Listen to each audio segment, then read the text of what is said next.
Commander Goroskin stood atop the battlements, if the blocky assemblage of Ferrocrete could even be called such, and surveyed the battlefield through his binoculars. Lines of trenches surrounded the central bastion, all of them manned by regiments of the Guard. Several artillery batteries were in place as well, their heavy barrels pointed out in all directions. In the distance, their armor rolled with a rumbling, clanking tread that shook the ground. Huge iron hedgehogs were embedded with their spines facing outward in a haphazard pattern that made them nearly impossible to navigate, and hidden within their shadow were caltrops, with hooks to prevent them being torn out once they'd sunk in. Though it was hard to see, he knew there were stretches of razor wire, along with carefully concealed landmines just waiting for an unwary step. Outpost Avernus would be a tough nut to crack, but as an explosion lit the sky and the Vox crackled to life, he knew the enemy was about to try. The Orks had been circling for days now, looking for a good fight. There had been skirmishes across the region, but every time the fighting had been about to get heavy, he'd ordered a withdrawal. Under the cover of support fire, his units had retreated, drawing more and more of the burgeoning host away from other forts and towards Avernus. The other regiments had been ordered not to engage, and to only fire if fired upon. Every time that had happened, Goroskin had sent out raiders to attack the Orks' flanks, and to draw even more of them towards his position. Now it looked as if word had gone through the enemy's ranks that the outpost was to be made an example of by the green-skinned bosses. "All goes as you commanded, Inquisitor," Goroskin said after he confirmed the message had been received. "It looks like we're surrounded." Inquisitor Hargrave hadn't smiled once since she'd made planetfall 2 weeks ahead of the rock that had brought the Orks to the northern half of the world of New Canaan. But now, in the center of an oncoming storm of blood and violence, her lips quirked. Her smile was thin as a razor and sharp as her high cheekbones. She nodded, the only indication that she'd heard what Goroskin had said. She stood there for a minute. That 1 minute became 5, which became 10. 15 minutes after the transmission had been received, they caught sight of the green-skinned vanguard. The invasion force was small by Ork standards. Even so, the host that had drawn towards Avernus numbered in the hundreds of thousands, if not the millions. Wave upon wave of roiling, roaring Orks decked out in garish colors and carrying a wide variety of arms and armor. Through his glasses, Goroskin saw one of the bosses in primitive power armor, haranguing their troops forward. Tanks rumbled across the churned earth, belching black smoke. There were no fighters in the air, thank the God Emperor, but there were occasional roaring speed freaks who soared on rocket packs as they conducted aerial recon of the outpost. "Lot of Orks," Kira said. The woman was tall enough she could look over the crenellation just by standing up straight. Dressed in dirty fatigues and a tactical harness that held a variety of weapons, she seemed unperturbed by the sight. She loosely held a longlaz in one hand, the number of hash marks on the stock too many to be easily counted. She'd moved her red bandana to her bicep so she could comfortably wear a helmet, but that was her one concession to personal protection. The Katachan had been in charge of preparing the battleground for the Greenskins, and she had pulled out every trick that thrice-cursed Deathworld taught her before she became part of the Inquisitor's retinue. "Draw them in, Commander," Hargrave said. "Fire at will." Goroskin gave the word, and all hell broke loose. The big guns fired, dropping a rain of artillery into the Orks' ranks. Light bloomed from the trenches as the sharpshooters began firing, taking aim at the biggest and nastiest of the Orks that had gotten within range. Heavy bolters ripped into the enemy, joined by the occasional blinding flares of plasma discharge. Even the armor joined the chorus, repositioning itself and firing a welcoming salvo from their big guns before rolling back along pre-chosen routes.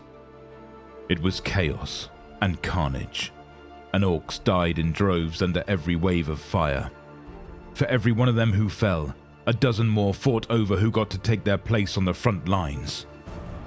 What discipline the great horde possessed stretched to the breaking point. and then snapped. As one, they raised their battle cry, and millions of tons of pumping muscle and thumping iron descended on the humans who stood defiantly against them. They charged, with guns blazing and choppers swinging, each trying to be the first to reach their foes. While most of their shots went wide, and no few slammed into their own ranks, sheer numbers meant the front line defending Avernus wouldn't last long.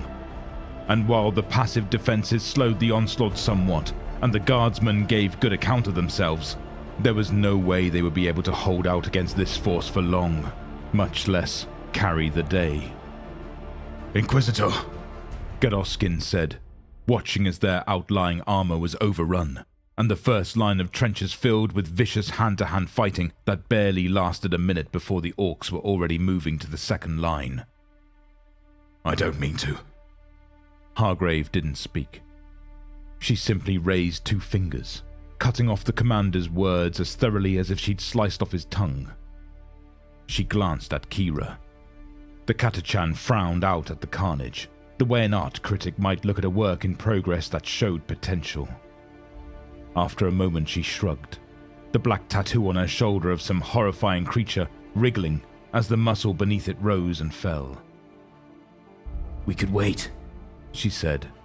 "I'd say they've committed." "By Scopia," Hargrave said without looking away from the furious battle below. "Status." A figure in red robes glanced up as the Inquisitor addressed it. The tech priest had probably been human once, but it was impossible to be certain of anything beyond that now. A long metal mask covered its face, the pumping rebreather and half-dozen lenses giving it the look of an asthmatic spider. The mobility assembly didn't help that impression, the 6 steel legs and mechadendrites working in concert as the Martian scuttled about its tasks like a diligent crab.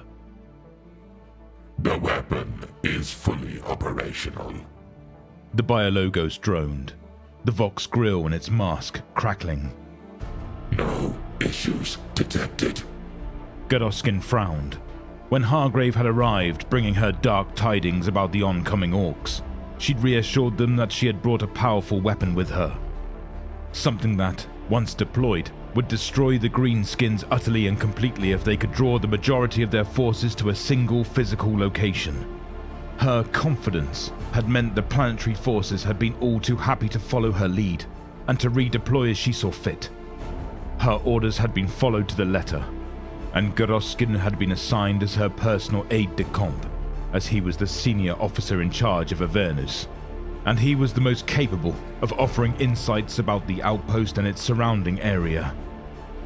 With all the preparations that had been made, and all the assignments that had been shifted, Gadoskin had not seen a hint of any sort of weapon. No communications had left from the outpost to remote areas or off-world. All she had brought was her retinue. The tech priest, the Katachan, and a skinny boy in a too-big greatcoat with a drawn face and dark, watchful eyes. He had been little more than Hargrave's shadow, always a few steps behind and to one side of her. She'd never once acknowledged him, though, aside from a single reprimand when he'd stated the trenches needed to be wider if they were going to catch enemy tanks, in addition to providing cover. It had been wise advice, but he hadn't spoken since. "Krieger!" Hargrave said, her voice cracking like a whip. The boy stepped forward, striding at a quick march before taking up position next to the Inquisitor. He stood with his hands at his sides, and his face forward. He showed no fear at the explosions and battle cries, or at the thunderous guns that sent tremors through the earth. If anything, he seemed at home, comfortable even. "Do you see the enemy?" Hargrave asked. "Yes, Inquisitor," Krieger said. His voice was clipped, but Gadoskin heard it crack slightly. "I do not wish to." Hargrave opened a small satchel at her hip and handed Krieger something. Gadoskin watched as the boy unfolded it and slipped it over his head. Before he'd been given command of Avernus, Gadoskin had spent time all over the sector, and he had fought alongside a dozen different regiments of the Imperial Guard. He had slain the enemies of the God Emperor alongside Cadians, swapped drinks in the canteen with Valhallans, and traded exaggerated stories of valor with Necromundan spiders. He'd seen Tempestus Scions in action, witnessed the march of the Mordian Iron Guard, and watched Elysian drop troops land deep strikes on enemy command outposts. Gadoskin had only seen gas masks like the one the boy wore, the dirty, white front plate and the black lenses giving it the look of a death's head once. Once had been more than enough for him. As Gadoskin heard the boy's breath rasp in and out, he realized that Krieger was not a name. It was a designation. Krieger stepped forward and surveyed the battlefield with his hands resting on the battlement. He stood there, motionless, watching the tide of greenskins roll through the men below, all of them converging on Avernus with the intention of smashing it down to its very foundations. For a moment, everything seemed to hang frozen in the air. The air grew thick and heavy, like the tension just before a lightning strike. The scent of ozone wafted on the breeze. And then it happened. A hammer slammed into the ground, shaking the very earth. Soil flew up, spraying outward as if an orbital strike had crashed right into the greenskins' flanks. Thousands of them were dead in an instant, while hundreds more flew through the air, bellowing from splintered bones and torn limbs, digging furrows through the ground when they finally landed. Tanks that had been caught in the strike caught fire and exploded, their ordnance flying in all directions, ripping even more holes in the enemy's ranks. The sheer violence of the strike was enough that it slowed the Orks' charge. Some milled around, confused as to what had just happened. Others stumbled, trying to run around the flattened, bloody ground as if they might dodge a similar fate. Fights broke out, as suddenly every one of them wanted to be standing somewhere else. Krieger drew a deep, rattling breath and continued his work. More great impacts smashed into the ground beyond Avernus, each one larger than the last. They sent rivers of blood into the dry soil, the pressure of the strikes igniting munitions and causing chain reactions as fuel fires burned through the enemy force. One moment the Orks were roaring, rampaging, shooting and hacking. The next they were dead and dying, crushed flat or blown to pieces by the shockwave. Some leaped into the trenches, trying to avoid whatever it was that had turned the battlefield into a meat grinder.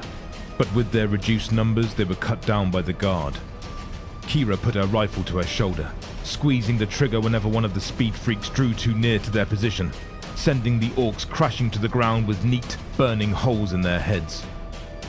Krieger didn't move a muscle, but a wind began to buffet him. A wind that had no natural origin, and which brought with it the cold, sterile smell of the void. Forks of lightning flicked over and around him, leaving scorch marks on his coat and the ferrocrete where he stood. If he noticed, he paid them no mind. He was utterly focused on breaking the back of the assault that had dared show its face to Avernus. Gadoskin tore his gaze away from Krieger and risked a longer glance out at the battlefield itself. The mayhem wrought by the invisible assault was having a noted effect on the battle. The Orks, who had come with nothing but bloodlust on their minds, seemed to realize they'd run into a situation they weren't able to overwhelm with sheer numbers. Some tried to push the assault forward, but it was a trickle compared to the ocean that had previously run toward their walls. A trickle that the artillery emplacements, landmines and ranked fire of lasguns was mostly able to handle. As the advance stalled out, another ground-shaking strike landed. It flattened several hills, and debris flew out in what looked like a kilometer-wide radius. Stones and gore rained from the skies, joined by jagged steel, burning scrap and splintered bones. Tanks leaped into the air like toys, falling on their sides. Half the trenches collapsed. The carefully laid support lumber snapped like toothpicks. Even the outpost itself shook, several cracks appearing in its foundations.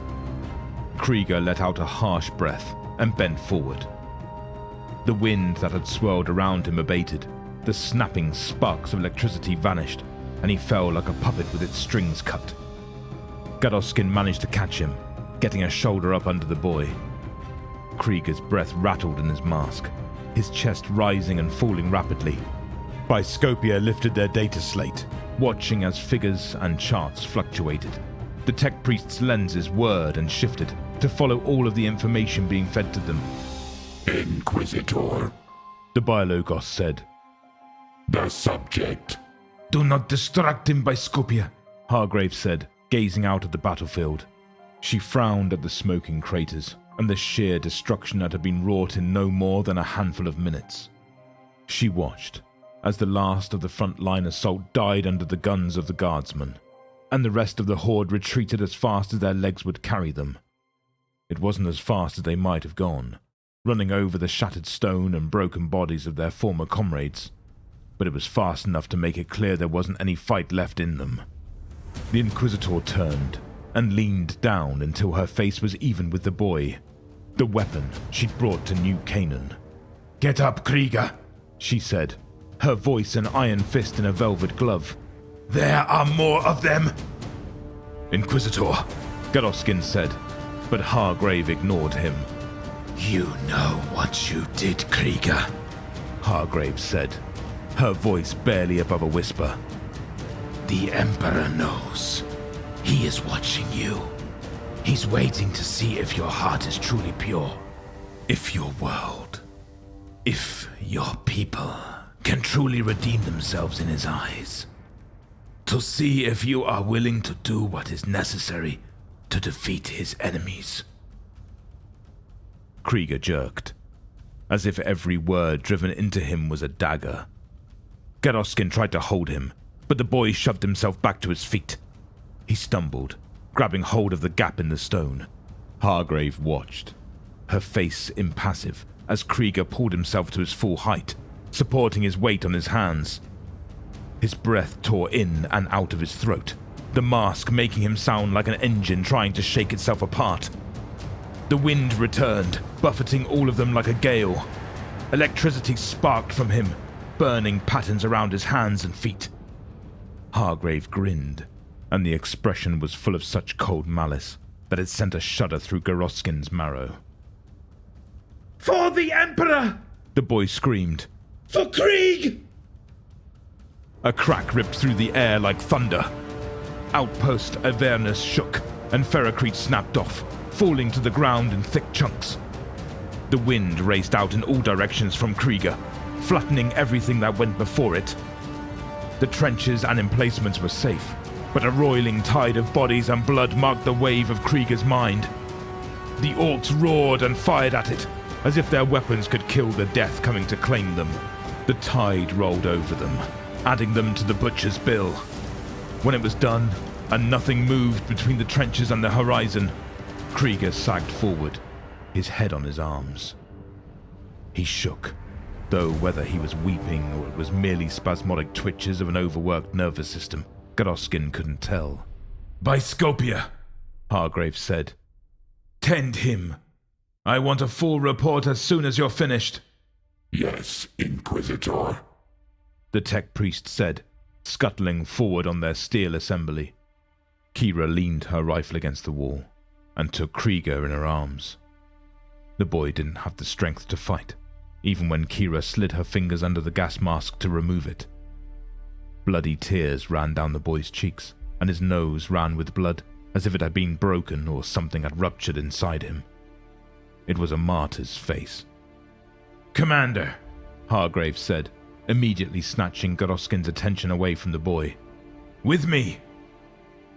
Hargrave led Goroskin to the other end of the roof. Krieger was sitting, his head lolling as the tech priest ran scans and attached nodes to him. Kira had removed the red bandana from her arm and was carefully wiping the blood away from his face. Hargrave gestured over the battlements. "Look out there, Commander," she said. Gadoskin did as he was bid. He saw his men cheering, their weapons held high.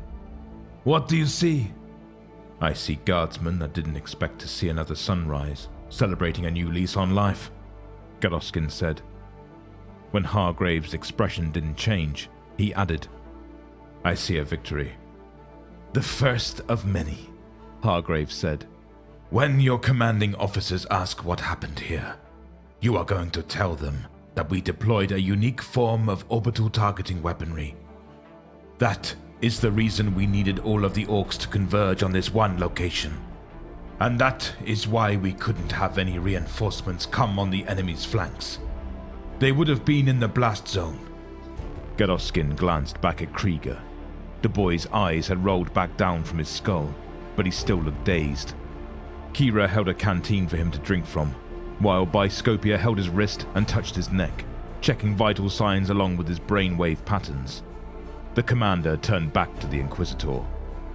"With all due respect, Inquisitor, the boy is a psyker," Gadoskin said. "The Imperium has been fielding them for centuries. Why lie about this?" Hargrave's expression didn't change. Her stance didn't shift. Despite that, Gadoskin had the sense he had just put his hand in the lion's mouth. Or maybe his head. "That boy is a genetic anomaly, Commander," she said. "He was rejected, deemed unfit for service. It was only by accident that I happened to be on hand to stop him from being used for nothing more than target practice." Hargrave turned and looked out at the battlefield.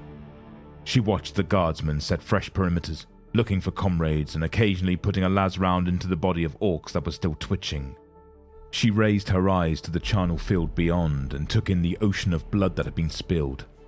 Spilled at her command, by a boy barely old enough to shave. "He can win battles, Gadoskin. There's no doubt of that. His strength grows a little more every time I push him." Hargrave shook her head slowly before she fixed the commander with her gaze.